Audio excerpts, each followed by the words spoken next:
At first glance, the inputs for the FLD indicator might fill you with a sense of trepidation, but there is nothing to worry about. Although there are many inputs, there are only a few that you really need to pay attention to. The reason there are so many inputs is in case you want to really customize the FLD indicator to display exactly the kind of FLD information that you require. The chances are that the default inputs are going to give you everything that you need. Let's go through the inputs and I'll explain what each one is. The first input is the name that you have used for the analysis. Now you will know when you applied your Hurst cycles analysis indicator, you specified a name. The default value for that name is default. The only time that you would want to change this is if you have multiple analyses in one instrument on your trading platform at any one time. In which case, if you want to display the FLD for a particular analysis, then you would change that input. If the next input, set indicator style automatically, is set to true, then as you zoom in and out on your charts or change time frame, the indicator will automatically adapt to display the FLDs that make the most sense according to that zoom scale or time frame. Otherwise, you'll end up with some really sort of squiggly lines on your chart that are very difficult to read and obscure a lot of price action, and it's going to just get in the way. I would recommend that you certainly start with that input set to true. If you want to really customize your FLD and display particular FLDs on your charts, then you would set that to false. The next input specifies whether you would like to show the lines, the FLD lines, when you are using the auto styling. So in other words, if you have the second indicator, set indicator style automatically to true, then you are doing what is called auto styling. And if you would like to see FLD lines on your chart, then you should set the show lines input to true.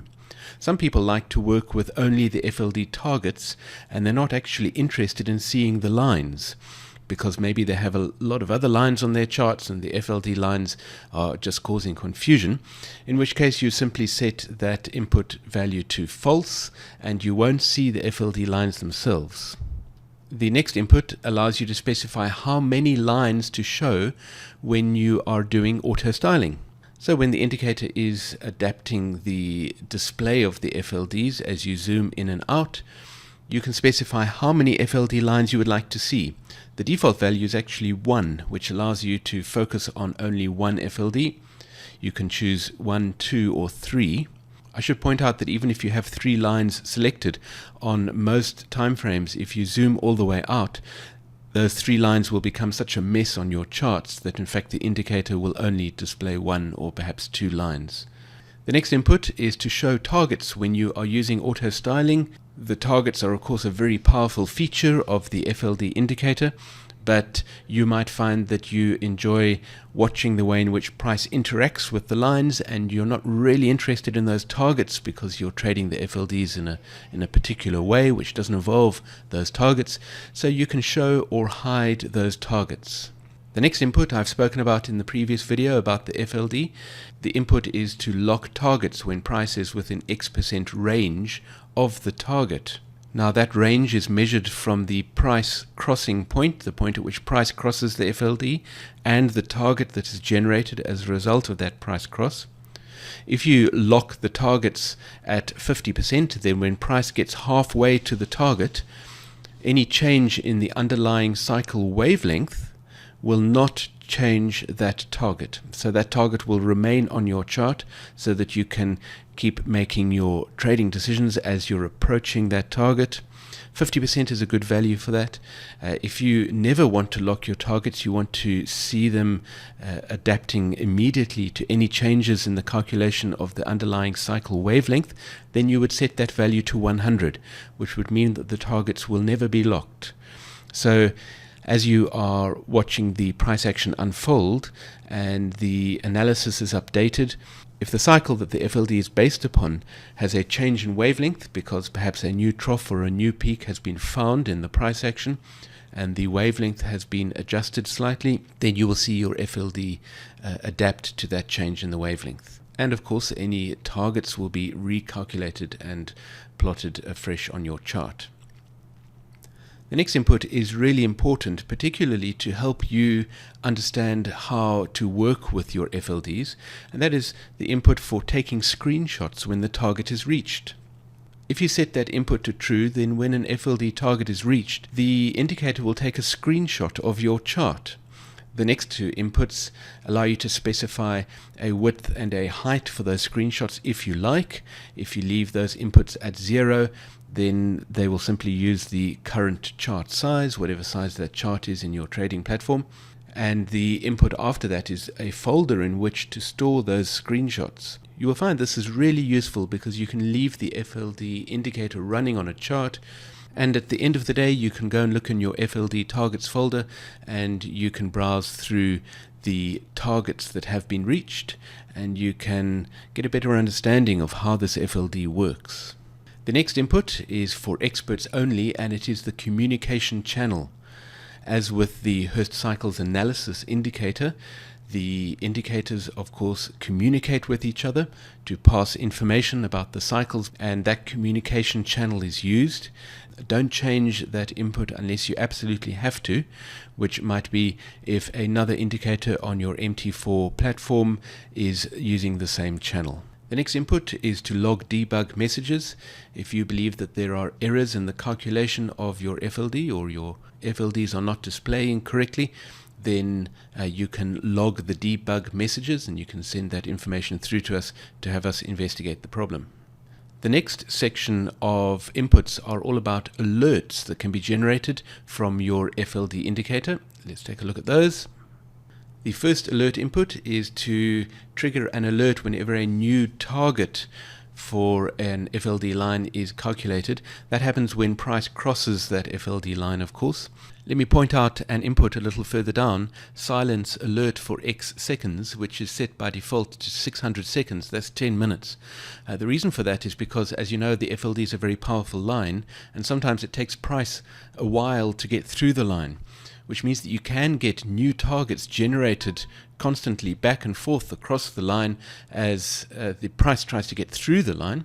And so to avoid getting constant repeated alerts, the indicator will by default silence the alert for 10 minutes. You can see the input just below that is to apply silence per line. So in other words, the indicator will silence each line individually. If you change that input to false, then the indicator will silence all lines.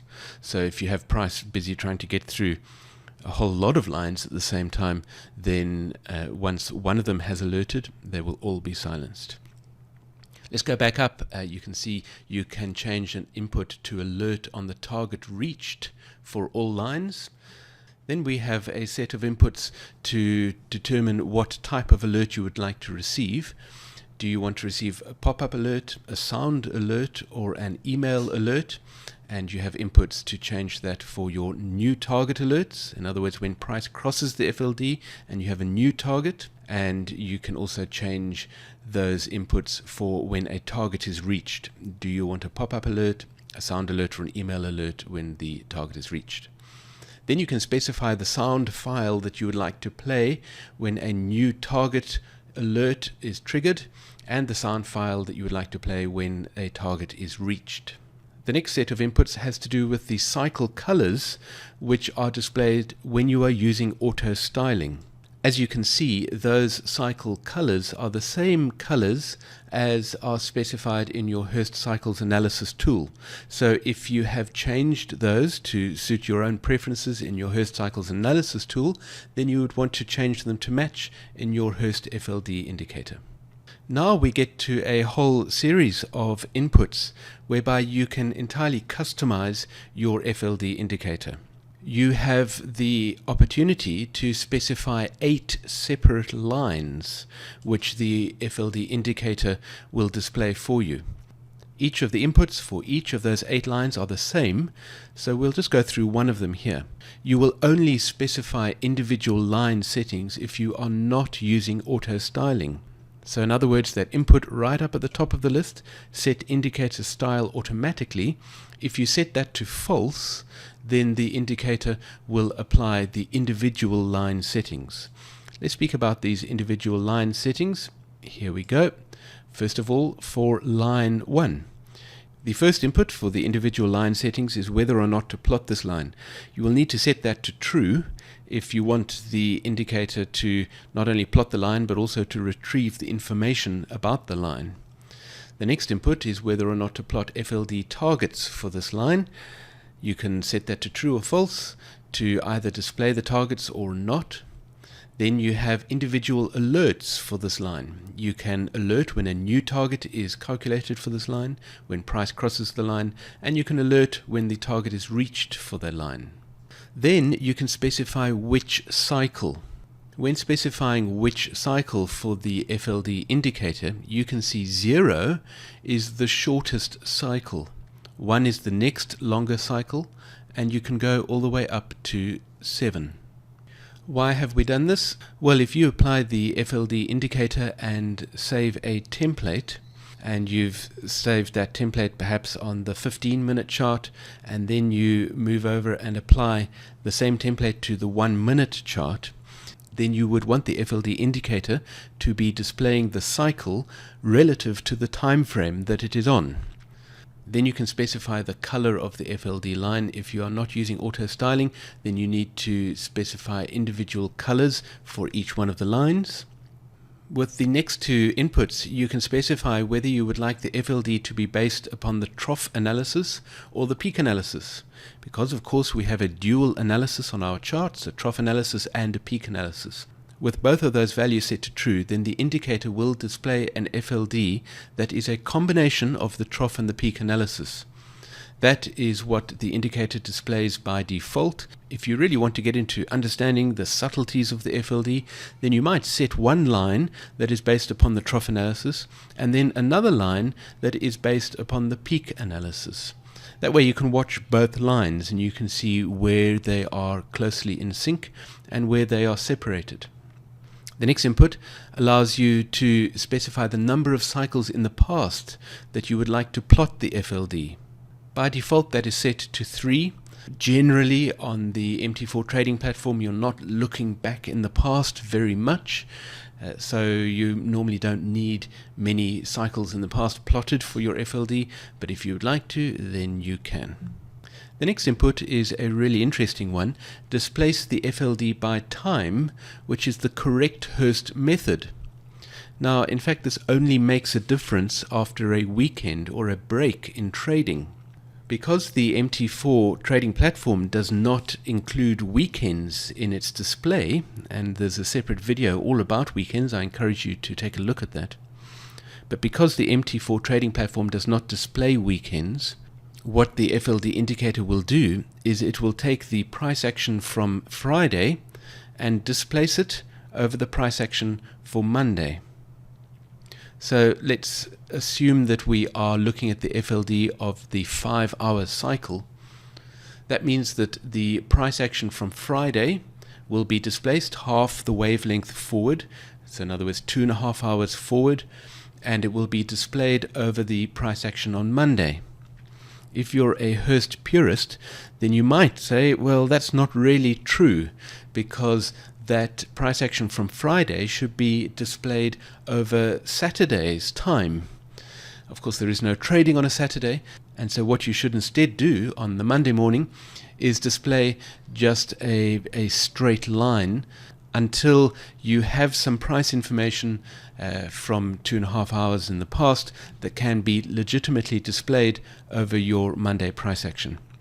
If none of this makes any sense to you, then I would suggest that you leave that input value at false. But if this is making sense to you and you are perhaps a Hurst purist and you think that the price action on a Friday should not be projected forward onto the Monday, then you would want to change that input value to true. It does mean that on a Monday you're going to get some straight line FLDs, which are going to look a little strange on your charts, but they are displaced by time, which is the correct Hurst method. You're also going to find that your one-day FLDs, for instance, will display some straight line behavior on Monday, and your 5-day FLD will also have some straight line segments on a Tuesday or a Wednesday, which is when the weekend period is being displaced forward according to half the wavelength of the 5-day cycle. But let's not get too complicated here. If you are a Hurst purist and you believe that FLDs should be displaced by time and not by bars, then set that value to true and you will get your true FLDs with straight line extrapolated values for the weekend periods. And those are the inputs for the FLD.